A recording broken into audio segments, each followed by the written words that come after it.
ಜಾಸ್ತಿ ಆಗ್ತಾ ಇದ್ದಾವೆ ಮತ್ತು ಜೊತೆಗೆ ಅವ್ರಿಗೊಂದು ಆಡಿಯೋ ಕೂಡ ರಿಲೀಸ್ ಮಾಡಿದ್ದಾರೆ ಅವರು ಸ್ವಲ್ಪ ಬೆದರಿಕೆ ಕರೆ ಜಾಸ್ತಿ ಆಗಿದೆ. ಈಗ ಬೆದರಿಕೆ ಕರೆಗಳು ಬರ್ತಾ ಇದ್ದಾವೆ ಅಂತೇಳಿ ನನಗೂ ಹೇಳಿದ ಪ್ರಿಯಾಂಕರ್ಗೆ. ಈಗ ಬೆದರಿಕೆ ಯಾರು ಕೊಡ್ತಾ ಇರೋದು?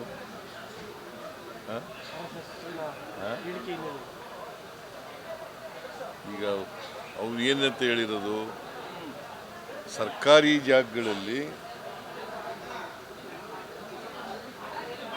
RSS ಶಿಬಿರಗಳನ್ನು ಅಥವಾ ಅವರ ಚಟುವಟಿಕೆಗಳನ್ನು ಮಾಡಬಾರ್ದು ಅಂತ ಹೇಳಿದ್ದಾರೆ. ತಮಿಳುನಾಡಿನಲ್ಲಿ ಮಾಡಿದ್ದಾರೆ, ಹಂಗೆ ಮಾಡಿ ಅಂತ ಹೇಳಿದ್ದಾರೆ. What is wrong in that?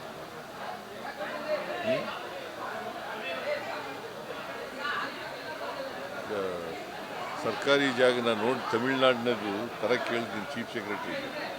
ತಮಿಳುನಾಡಿನಲ್ಲಿ ಯಾವ ಥರ ಮಾಡಿದ್ದಾರೆ ಅದನ್ನು ಆ ಥರ ಇಲ್ಲಿ ತರಿಸಿ ಅಂತ ಹೇಳಿದ್ದೀನಿ. ಅದು ನೋಡಿ ಬಂದ ಮೇಲೆ ನೋಡ್ತೀನಿ ನಾನು. ಅದೇ ಥರ ಬ್ಯಾನ್ ಮಾಡ್ತೀರಾ ಸರ್? ಅದೇ ಥರ ಬ್ಯಾನ್ ಮಾಡ್ತೀರಾ ಸರ್? ನಾನು ಬಂದು ನೋಡಬೇಕಲ್ಲ ಮೊದಲು ಯಾವ ಥರ ಮಾಡಿದ್ದಾರೆ ಅಂತ ಗೊತ್ತಿಲ್ಲ ನನಗೆ. ತಮಿಳುನಾಡಿನಲ್ಲಿ ಏನು ಮಾಡಿದ್ದಾರೆ, ಅಲ್ಲಿ ಚೀಫ್ ಮಿನಿಸ್ಟ್ರು, ಅಲ್ಲಿ ಸರ್ಕಾರ, ಅದನ್ನು ನೋಡ್ತೀನಿ. ಇವ್ರಿಗೆ ಪ್ರಿಯಾಂಕರ್ಗೆ ಏನೇನು ಪ್ರೊಟೆಕ್ಷನ್ ಕೊಡಬೇಕು ಅವೆಲ್ಲ ಕೊಡ್ತೀವಿ. ಒಬ್ಬ ಕ್ಯಾಬಿನೆಟ್ ದರ್ಜೆ ಮಿನಿಸ್ಟ್ರಿಗೆ ಬೆದರಿಕೆ ಹಾಕೋ ಲೆವೆಲಿಗೆ ಬಂದಿದೆ. ಈಗ